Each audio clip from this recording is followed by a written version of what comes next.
Vashingtonda Amerika-O'zbekiston ishbilarmonlik va investitsiya kengashi faoliyatiga rasman start berildi. Unda kengash hamraislari Saida Mirziyoyeva, Sergio Gor hamda hukumatlarning oliy martabali vakillari, biznes doiralar ishtirok etdi.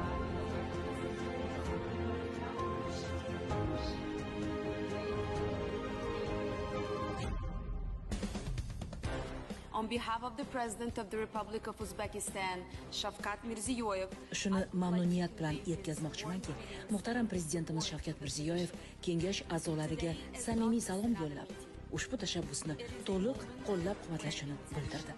Bugungi uchrashuv shunchaki navbatdagi muloqot emas. Bu niyatlarimiz tizimga solinadigan on.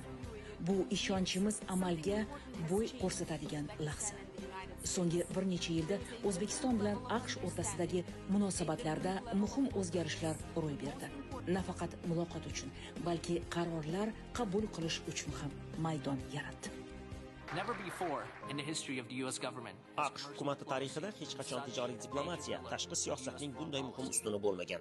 Bugun biz diplomatlarimizning Amerika biznesi va mahsulotlarini qo'llab-quvvatlash va ilgari surishdagi ahamiyati qanchalik yuqori ekanini yaqqol ko'ryapmiz.